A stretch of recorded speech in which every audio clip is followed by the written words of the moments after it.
누가복음 1장 15절부터 25절까지 말씀. 이는 그가 주 앞에서 큰 자가 되며 포도주나 독한 술을 마시지 아니하며 모태로부터 성령의 충만함을 받아 이스라엘 자손을 주 곧 그들의 하나님께로 많이 돌아오게 하겠습니다. 그가 또 엘리야의 심령과 능력으로 주 앞에 먼저 와서 아버지의 마음을 자식에게 거스르는 자를 의인의 슬기에 돌아오게 하고 주를 위하여 세운 백성을 준비하리라. 사가랴가 천사에게 이르되 내가 이것을 어떻게 알리요? 내가 늙고 아내도 나이가 많으니이다. 천사가 대답하여 이르되 나는 하나님 앞에 서 있는 가브리엘이라. 이 좋은 소식을 전하여 내게 말하라고 보내심을 받았노라. 보라, 이 일이 되는 날까지 내가 말 못하는 자가 되어 능히 말을 못하리니 이는 내가 내 말을 믿지 아니함이거니와 때가 이르면 내 말이 이루어지리라 하더라.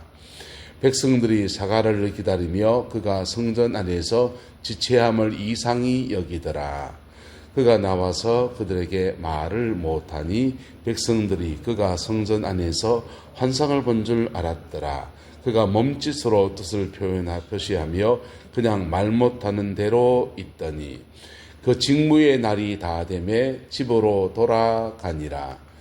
그 이후에 그의 아내 엘리사벳이 잉태하고 5달 동안 숨어 있으며 이르되 주께서 나를 돌보시는 날에 사람들 앞에서 내 부끄러움을 없게 하시려고 이렇게 행하심이라 하더라.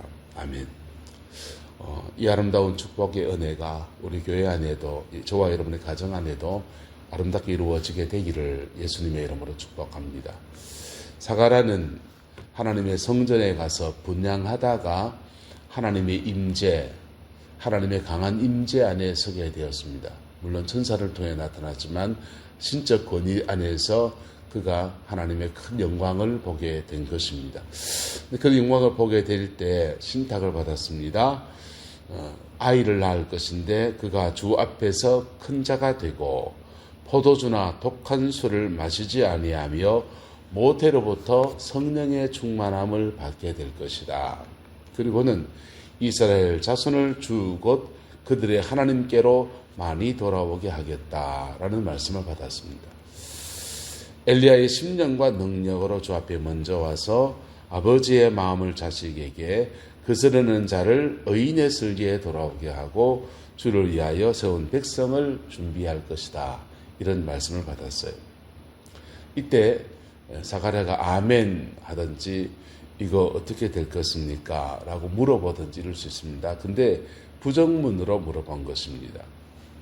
내가 이것을 어떻게 알리요? 내가 늙고 아내도 나이가 많습니다.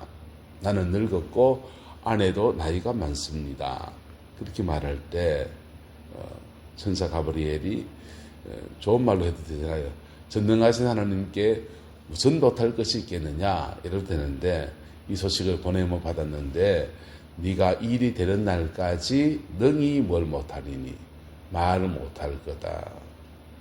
내 말을 믿지 아니했기 때문이다. 때가 이르면 이루어지게 될 것이다. 이렇게 말했습니다. 여러분 아이가 태어날 때까지 10개월이니까 10개월 동안 사가랴는 말을 못하게 되었어요. 한편 답답할 수 있습니다. 그지요? 한편 답답할 수 있는데 하나님은 왜 이렇게 하셨을까요? 저는 이것도 허락하심이라고 생각합니다. 불가의 그 사람을 수행하는 방법 가운데 하나가 뭐냐 하면 무언수행, 말을 하지 않는 겁니다.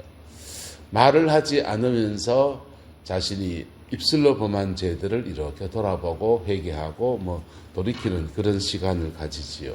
기독교 신앙 안에서는 수행이란 말을 잘 쓰진 않습니다. 하지만 믿음 안에서 또한 성령님 안에서 우리가 다루어지는 시간 또한 또는 훈련되어지는 시간도 필요한 줄로 믿습니다. 자, 사가랴는 10개월 동안 무언수행을 하는 셈이죠. 불교말로 하면은 무언수행을 하는 동안에 이분 자신의 삶을 돌아보고요. 하나님 앞에 회개할 것 회개하고 입술로 혹시나 내가 특히 하나님께 범한 것이 무엇인가 깊이 돌아보는 그런 시간들을 가질 겁니다.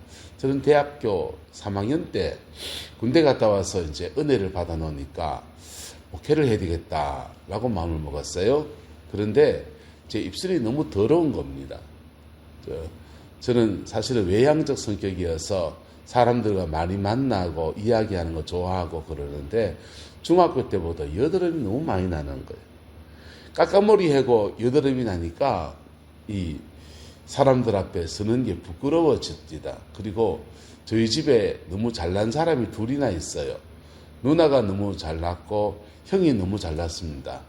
형 누나는 너무 잘났는데 나는 이렇게 잘 안 되는 것들, 성적도 그만치 안 나오고 뭐 이런저런 것에서 내가 좀 빠진다라고 생각하니까 열등감도 생겨나고 해서 대인기피증처럼 이렇게 은둔자처럼 말을 안 하고 다녔습니다. 이 중학교 때, 고등학교 때, 물론 뭐 남자들끼리 있으면 뭐 이런 얘기 저런 얘기 하고 특히 여자들 앞에 있으면은 말을 못했어요. 그런데 대학을 들어가니까 이런 성격 가지고는 안 되겠다. 세상을 어떻게 살겠나. 그래서 그때부터 무슨 말이든지 끼어들어서 말해야 되겠다라고 생각했습니다.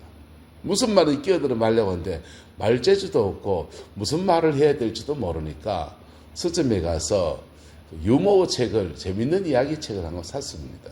그 책 사서 그걸 딸딸 외워가지고 그걸 이제 메모를 해가지고 그걸 가지고 이야기하는 겁니다. 뭘 대화의 소재를 가지려고. 근데 그 유머 책들을 보니까 그 반이 음담 패설이더라고요. 그래서 그 재밌는 얘기를 적다 보니까 음담 패설 입에 붙었습니다. 그래서 사람들 만나면 누구나 만나면 음담 패설하는 그런 게 몸에 들어붙었어요. 그래서 이러면 안 되겠다. 야고보서의 말씀을 큐티하다가 입에 자갈을 물리라라는 말씀을 보고서 도전을 받았습니다. 입에 자갈을 물리라. 그래, 자갈 먹자. 그래서 돌멩이 요만한 거 한 개 삼키면 안 되니까 너무 입에 무거우면 안 되고 적당한 거 해가지고 요만한 거 해서 자갈돈 하나를 입에 넣고서는 계속 입안에 옹얼옹얼 넣어다니는 겁니다. 혀 위에다가 자갈돈 하나 넣어다니니까 그것 때문에 말을 할 자리에 말 안 하는, 진짜 말해야 될 때는 이제 빼고 하고, 밥 먹을 땐 빼고 밥 먹고, 그렇게 많이 안 했습니다. 한 달 정도 했습니다. 한 달 정도 하면서 저를 많이 돌아봤어요.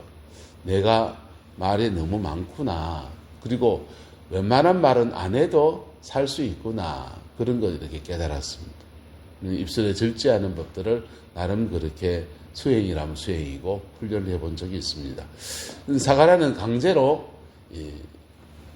언어장애가 와서 10달 동안 말을 하지 못하는 겁니다. 근데 10달 동안 이분 기도하는 분이 뭐 하겠습니까? 때로는 하나님은 이렇게 하나님의 사람들의 행동과 삶의 양식들이나 그 생활 반경을 묶어 놓을 때 있습니다. 그 묶어 놓은 것은 따라합시다. 깊은 뜻이 있습니다. 깊은 뜻이 있습니다. 깊은 뜻이 있는. 요셉은 애굽에 팔려가서 보디발의 집에서 고생하다가 그 종들의 전체 총무가 되어서 이제 가정 총무가 되어서 먹고 살만합니다. 거기서 그 주인님 눈치 좀 눈 안에서 들어서 아내를 하나 얻고 그래 살면 종 중에서는 상팔자의 종으로 살아갈 거예요. 그런데 하나님은 그를 감옥으로 보냅니다. 억울한 누명을 썼는데 감옥살이 하면서 그가 그의 행동 양식과 모든 것에 제약을 받는 그런 시간 가십니다. 깊은 뜻이 있는 겁니다. 할렐루야. 깊은 뜻이 있으면 그 속에서 그 시간을 헛되이 보내지 아니합니다. 헛되이 보내지 아니하고 기도하고 하나님 앞에 그의 얼굴을 드리고 소망을 잃지 아니하면서 그 여정을 보낼 수 있는 것입니다. 사가라는 10달 동안 언어장애를 가지고 살아가는데 이것이 그에게 큰 근심이 되고 내가 내 팔자야, 아이고 내 팔자야, 주를 섬기다가 이 무슨 꼬라진고 이리 안 했을 겁니다. 10달 동안 하나님이 그의 가정에 자식을 주신다라고 하는 확정으로 어쩌면 그의 입술에 장애가 온 것 자체가 하나님의 사인으로 그렇게 받아들이고 그렇게 시간을 보내었습니다.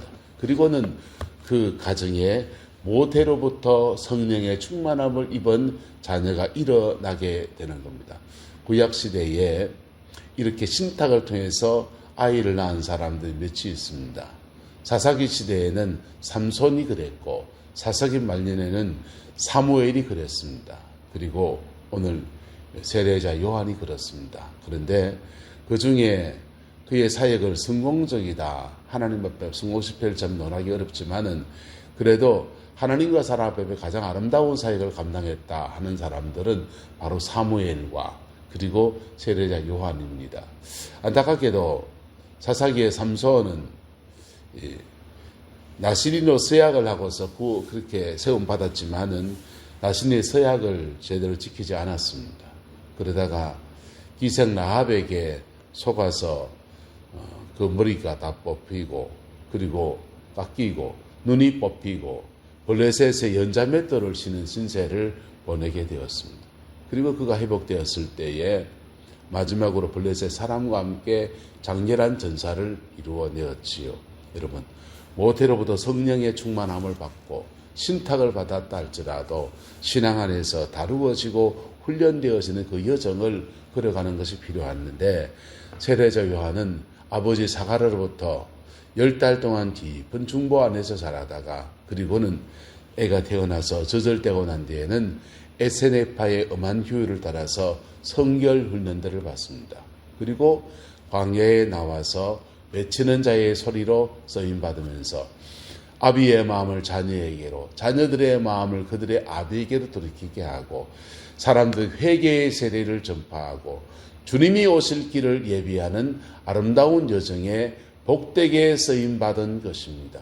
그 은혜의 여정을 걸어가는 저와 여러분 되기를 축복하고 또 새롭게 새 학기를 이제 시작하게 되는데 우리가 섬기는 영혼들 속에서 세례자 요한을 길러낼 수 있는 학교도 되고 세례자 요한을 길러낼 수 있는 교회도 되어지는 은혜가 있기를 주의 이름으로 축복하고 축원합니다. 기도하겠습니다. 좋으신 아버지 하나님, 주님의 은혜와 사랑을 감사합니다. 날마다 주의 얼굴을 구하고 날마다 주님의 자비하심을 구하며 주 앞에 나아갑니다. 오 성령님 우리 인도하여 주시고 오 성령님 우리를 주장하여 주시어서 예수 그리스도 안에서 온전한 승리와 이김의 역사로 나아가게 우리 하나님 인도하여 주옵소서. 여호와께서 함께해 주시길 원합니다.